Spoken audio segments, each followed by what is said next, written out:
जय हिंद साथियों। आज हम बात करने वाले हैं कि चीन भारत को घेरने की कोशिश क्यों करता है, क्यों हर बार चीन घुसपैठ करता है, क्यों चीन भारत से परेशान रहता है और क्यों चीन भारत से डरता है। इन सभी बारे में इस वीडियो में बात की जाएगी। तो चलिए शुरू करते हैं बिना किसी देरी के।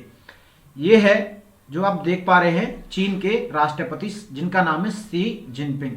शी जिनपिंग छोटी छोटी आंखों वाले, और ये हैं हमारे बब्बर शेर, कौन? प्रधानमंत्री नरेंद्र मोदी जी। तो ये हैं चाइना के राष्ट्रपति और ये हैं भारत के प्रधानमंत्री। आगे बात करते हैं क्यों इसके बारे में अक्सर चर्चाएं रहती हैं। ये है चाइना।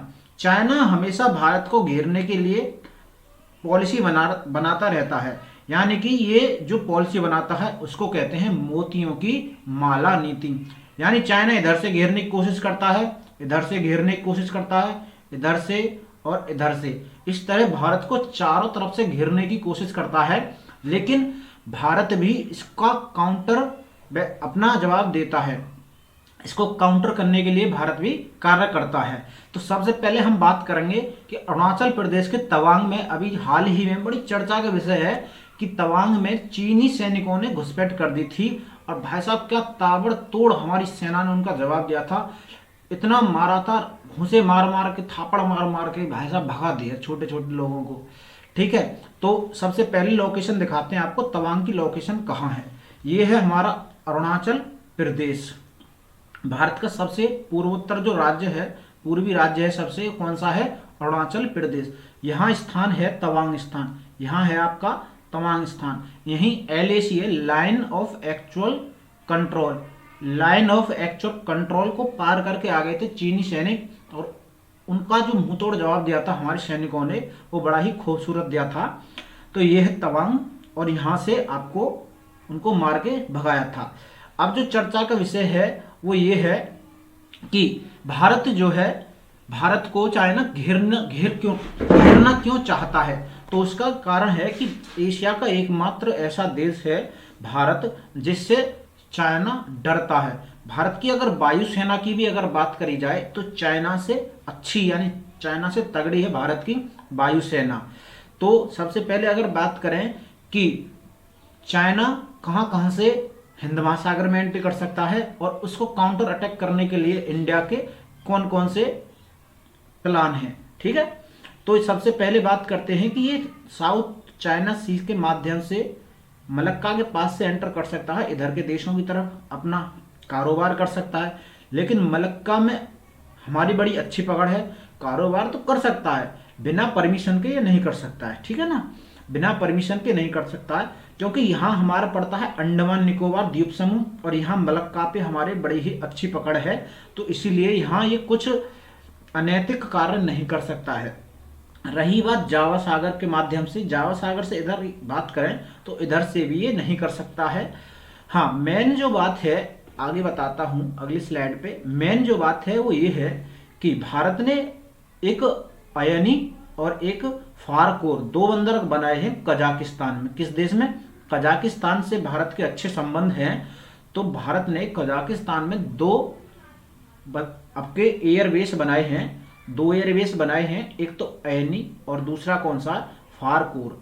कभी अगर भारत पर चीन आक्रमण करता है, आक्रमण करने के यानी घुसपैठ, आक्रमण तो ये क्या ही करेंगे कि घुसपैठ करने के कारण क्या होते हैं।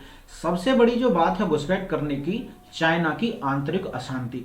जब भी चाइना में आंतरिक अशांति होती है तो मीडिया का ध्यान भटकाने के लिए घुसपैठ करते हैं, और मीडिया का ध्यान चला जाता है इंटरनेशनल बाउंड्रीज पर, यानी जो भी अंतरराष्ट्रीय सीमा है उनकी तरफ ध्यान जाता है।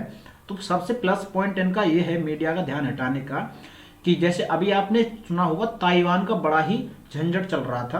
ताइवान आई थी नैन्सी पेलोसी, तो आंतरिक अशांति चल रही है, शी जिनपिंग का चल रहा है चाइना में विरोध, इसलिए उस वहां से ध्यान हटाने के लिए मीडिया का इधर कर दिया इसने घुसपैठ। क्योंकि आग तो लगानी है इसको, क्योंकि इसकी जो पॉलिसी है वो है विस्तारवाद की पॉलिसी। तो यहां से अगर चाइना आता है, चाइना ने यहां से एक रोड बनाई हुई है POK से, इसको कहते हैं पाक ऑक्युपाइड कश्मीर, जिसको इस रोड को क्या कहते हैं? चाइना पाकिस्तान आर्थिक गलियारा। चाइना पाकिस्तान आर्थिक गलियारा इसको कहते हैं। इस माध्यम से ये करता है इधर व्यापार, क्योंकि यहाँ से तो भारत की बड़ी अच्छी पकड़ है, यहाँ से भी अच्छी पकड़ है, और यहाँ आएगा कहाँ से, इधर से। इधर तो कहीं से घूम कर आ नहीं सकता, इधर से तो कहीं आ नहीं सकता ये, ठीक है। तो इसका एक ही विकल्प है, पाकिस्तान को इतना इसने कर्ज दिया हुआ है कि ये डूबा हुआ है कर्ज में, हमारा बेटा डूबा हुआ है कर्ज में। तो यहाँ से इसने बना रखा है चाइना पाकिस्तान इकोनॉमिक कॉरिडोर। इस माध्यम से काफ़ी लंबी चौड़े हाईवे बना रखे हैं, काफ़ी सुविधाएं कर रखी हैं इसने इसके आसपास। तो यहाँ एक जो बंदरगाह बना रखा है इसने, चाइना ने ले रखा है ये लीज पर, इसका नाम है ग्वादर बंदरगाह। पाकिस्तान में स्थित है ग्वादर बंदरगाह, और चाइना ने इसको ले रखा है लीज पर। इसी को काउंटर अटैक करने के लिए हमने ईरान में बना रखा है अपना चाबहार बंदरगाह। भारत ने बना रखा है एक कदम आगे ईरान में चाबहार बंदरगाह, इसको काउंटर अटैक करने के लिए। आगे की अगर बात करें, अगली स्लाइड में बताता हूं, ये है आपका क्या, ये है पाकिस्तान के एयरबेस, जहां से अगर कभी लड़ाई होती है तो भारत में काफी अंदर तक ये अटैक कर सकता है। एक है आपका Sukkur airbase. Sukkur airbase China का बाउंड्री के सहारे का एयरबेस है, और भारत में काफी अंदर तक अटैक कर सकता है।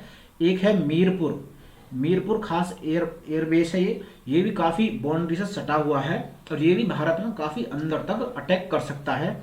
और एक है स्कार्डू एयरवेज की अगर बात करें, ये है पीओके में। जिस दिन पीओके को हम छीनेंगे, यानी लेंगे अपना पीओके, जिस दिन हम वापस लेंगे उस दिन स्कार्डू भी हमारा हो जाएगा। तो पहले बात करते हैं सुकूर को हमने सुकूर को अगर बात करें, इसके लिए हमने क्या बना रखा है, फलोडी नाम का एयरबेस हमने इसको एनकाउंटर करने के लिए बना रखा है। हम इसका जवाब कहां से देंगे, फ्लोडी से। फ्लोडी एयरबेस राजस्थान के जोधपुर में स्थित है, और काफी अंदर तक पूरे लगभग पाकिस्तान के अंतिम कोने तक ही मारक क्षमता इसकी है। एक है नलिया, कौन सा, नलिया एयरबेस, ये है गुजरात में स्थित, और ये भी काफी अंदर तक पाकिस्तान में जाकर ठोक कर आ सकता है। एक अभी हाल ही में इसका उद्घाटन किया है दिशा एयरबेस, ये भी आपका गुजरात में स्थित है। तो इसका यहाँ से ये काउंटर अटैक करने के लिए हो जाएगा। तो ये तो है पाकिस्तान को हम कहां कहां से काउंटर अटैक कर सकते हैं। अब अगर चाइना की अगर बात करें, तो चाइना अगर यहां से करता है व्यापार, तो यहाँ कौन सा द्वीप है, यहाँ है कोकस द्वीप। कौन सा, कोकस आइसलैंड है यहाँ, और ये कोकस जो आइसलैंड है, कोकस जो द्वीप है वो है ऑस्ट्रेलिया का।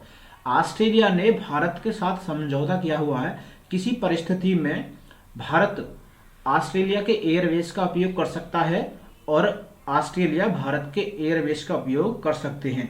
तो यहाँ भी भारत की अच्छी खासी पकड़ है, तो यहाँ से तो चाइना आने वाला है नहीं। इधर अगर बात करें, यहाँ है ग्वादर बंदरगाह, और यहाँ है अपना कौन, यहाँ आपका ईरान में बना रखा है चाबहार बंदरगाह। तो इसका काउंटर अटैक भारत यहाँ से करेगा। और कजाकिस्तान की बात करें, कजाकिस्तान में दो हैं, जैसा कि मैंने अभी बताया, उधर से काउंटर अटैक किया जा सकता है। आगे है हिंद महासागर की अगर बात करें, यह है सेशल्स द्वीप। कौन सा, सेशल्स द्वीप। यहाँ से भी अगर एक देश है जिसका नाम है तंजानिया, जिसका क्या नाम है, तंजानिया, इधर स्थित है। कौन सा, तंजानिया, ये है देश, तंजानिया देश है ये, जिधर मैं कर रहा हूँ कलर, ये है तंजानिया। तंजानिया को इसने इतना लोन दे रखा है कि अब कह रहा है कि अपने जितने भी तट हैं, तंजानिया से कह रहा है चाइना, जितने भी आपके बारे तट हैं, इस तट को हमको दीजिए लीज पर। और जब ये लीज पर लेगा तो अपने वहां पर लड़ाकू भी, पनडुब्बी भी लेके जाएगा, जहाज भी लेके जाएगा, तो उससे हमको कोई परेशानी है नहीं, क्योंकि उसका विकल्प है हमारे पास। कौन सा, सेशल्स द्वीप। इधर है एक छोटा सा देश है, कौन सा है, जिबूती। कौन सा, यहाँ है आपका बड़ा ही छोटा देश है जिबूती। जिबूती में भी इसने अपना एक एयरबेस बना रखा है, एक सैन्य अड्डा बना रखा है चाइना ने। इतना छोटा रास्ता है कि यहाँ से अगर कोई भी निकलेगा तो उस देश की परमिशन लेनी पड़ेगी, और यहाँ की जो परमिशन किसके पास है, जिबूती में ये होकर गुजरना पड़ता है। तो यहाँ आगे एक सैन्य अड्डा है, किसका है, फ्रांस का। और भारत ने फ्रांस के साथ भी वो समझौता कर रखा है जो ऑस्ट्रेलिया के साथ कर रखा है, यानी फ्रांस भारत के एयरवेज का उपयोग कर सकता है, और भारत फ्रांस के एयरवेज का उपयोग कर सकता है। तो यहाँ से इसको काउंटर अटैक करेगा भारत, और यहाँ से करेगा आपके चाबहार से, ईरान से। ठीक है, आगे चलते हैं। और ये कजाकिस्तान में 2 हैं। तो भारत अब हर इसके जवाब के, भारत चाइना के हर जवाब का जवाब देने के लिए अब तैयार है। भारत 1962 का भारत नहीं रहा है, अब भारत बदल रहा है। बदलते भारत की ये आज का दौर है। तो भारत की अगर बात करें तो चाइना घबराता क्यों है कि भारत जो आज के ज़माने में बहुत बड़ी पावर बन चुका है। भारत 1962 का भारत है वो नहीं रहा है। तो यही सारे पॉइंट थे जो मैंने आपको समझाए, क्योंकि युद्ध तो खैर अच्छा है नहीं, हर देश को भारत ने शांति का ही संदेश दिया है। युद्ध तो विकल्प सबसे अंतिम होता है। पर बात करते हैं, अगर युद्ध कभी होगा भी तो भारत अब पीछे नहीं है किसी भी देश से। भारत सबसे बड़ा देश है, जो जनसंख्या में सबसे अधिक है। जब जनसंख्या अधिक है तो भारत के युवाओं में जो जोश होता है वो अलग ही होता है। तो ये सारी चीज़ें